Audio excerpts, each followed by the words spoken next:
Now you can see the amount of Roman pot here. I think this must have been quite a substantial Roman villa, which all this stuff's been ploughed up to the surface and just lying on the surface.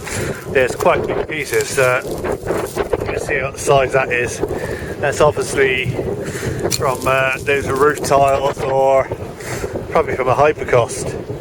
But lots and lots just ploughed out of the surface. Obviously this site's been well and truly destroyed by ploughing, but quite incredible.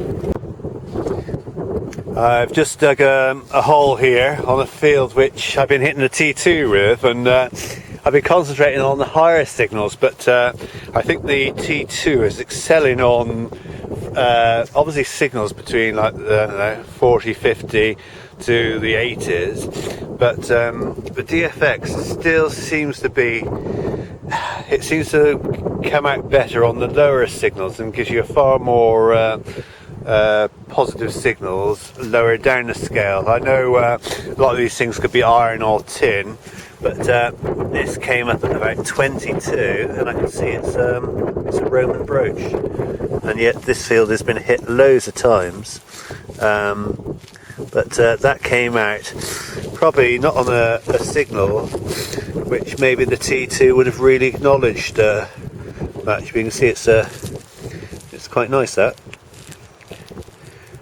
So just goes to show you that there is a machine for every field, and I do think that often you need a backup machine. The DFX is certainly one I'd recommend, only because it's actually found so much.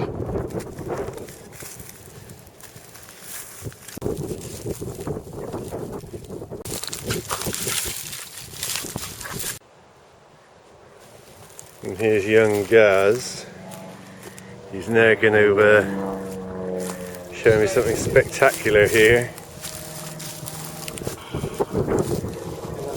Oh, it's a little pendant, little horse pendant, I think.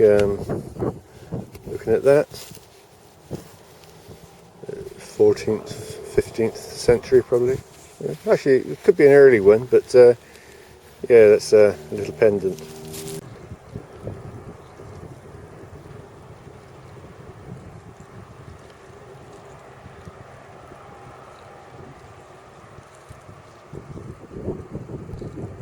Well, first signal of the day. What's Daryl got?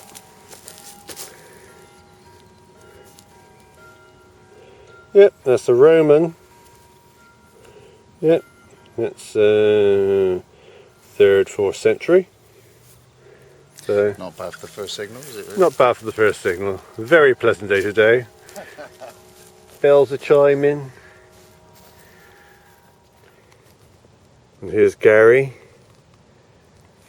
We were a bit surprised this morning to find 4 of the detectorists on this particular field. They reckon they've got permission, but I should be ringing a farmer presently to see whether he knows anything about them.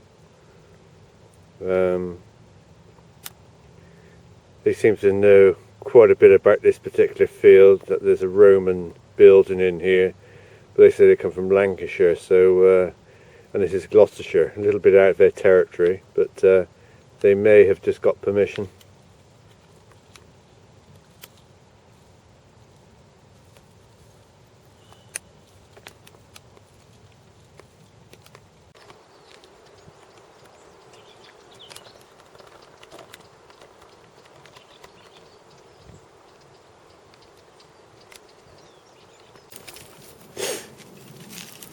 And my next little signal, they're a little bit bent, but pair of Roman tweezers.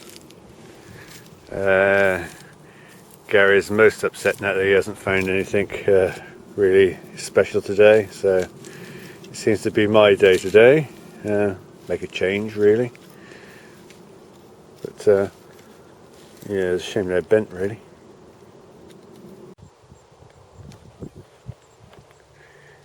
Here we have a nice little Laten brooch, Laten 2 I think, or Laten 1. You can see it's all been made in one piece.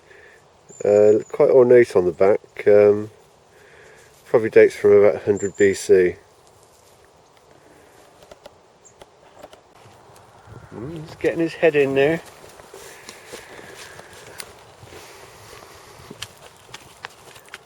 Probably a piece of lead, I reckon.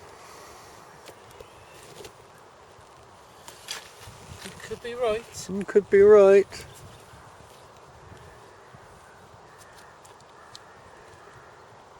He's getting closer. He's getting closer. I can see it's a piece of lead. There you go. Right again, Steve. Right again.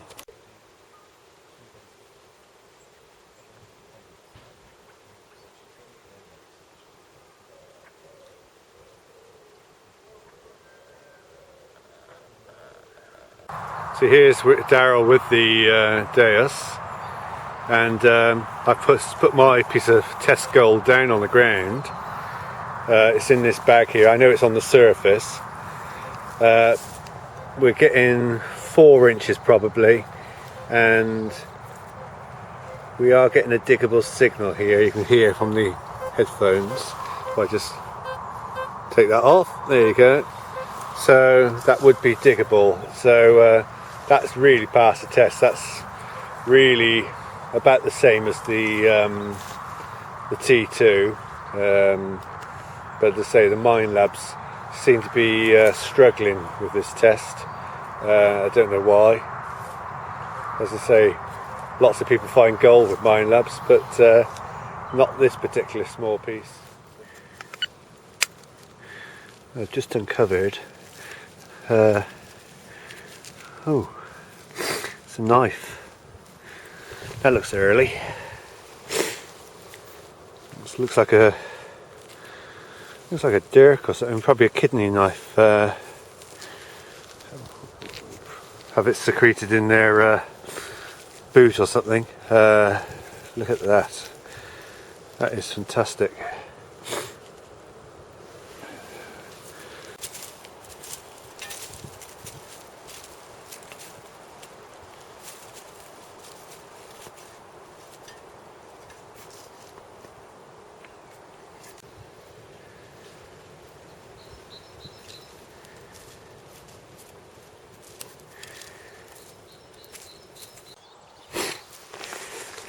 Do a Saxon site for hours and nothing, and then you just stumble across something on the surface which is definitely Saxon Viking. It's a buckle plate. You can see there's some rivets on it, but that's just lying on the surface.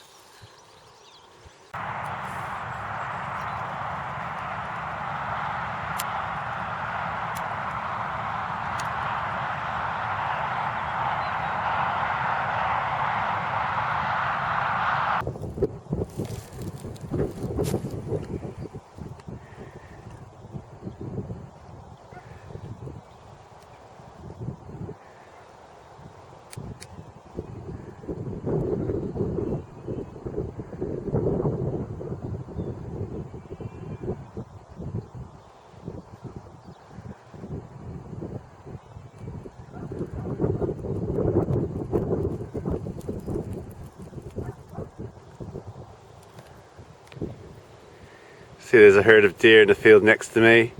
There's a white one amongst them, which is quite rare. Don't see many of those of that colour. They're a little bit nervous. I think they can sense me here.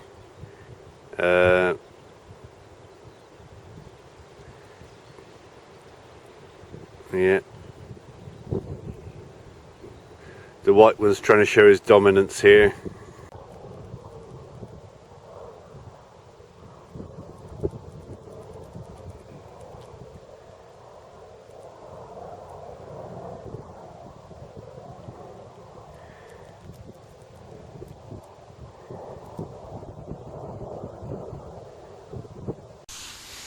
Here's an interesting little find. You don't find many of these around nowadays. The old Nokia phone, eh? That's going to be worth a few bob in a few years' time, eh? Predated, you know, by all the smartphones. Although it looks like it's got a camera, so it's quite advanced. Might even have the farmer's name still on there. So I shall add that to my collection. Here's another little Roman, not bad condition actually, again found with the small coil. So it is actually, it's proven to be quite useful. I'll swap to the larger coil in a minute and see whether there's any difference in the amount that I'm finding. Another great signal here. I can see a bit of bronze just in this clod.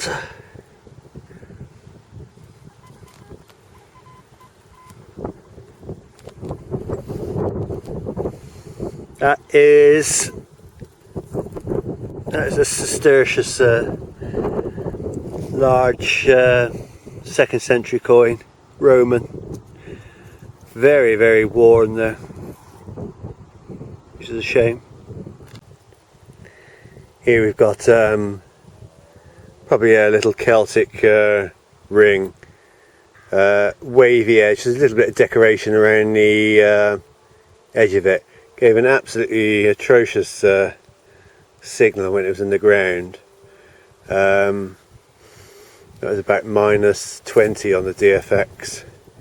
It improved a bit as I got closer, but no, I wouldn't have normally dug that, but it just goes to show you've got to really check all signals. But that probably be quite nice when it's cleaned up. Just going to film the DFX on this bronze Celtic ring I found. Just down on the surface there, by the tip of the detector.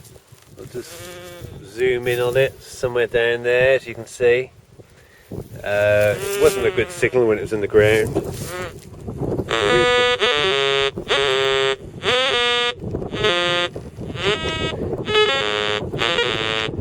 You get a lot of minuses coming through.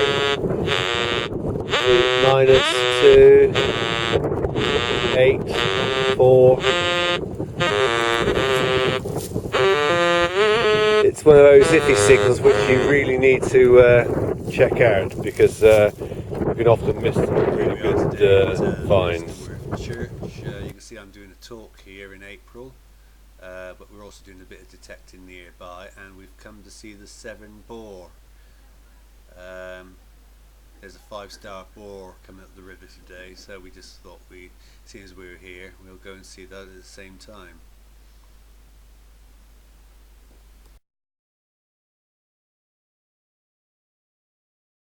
Oh, good.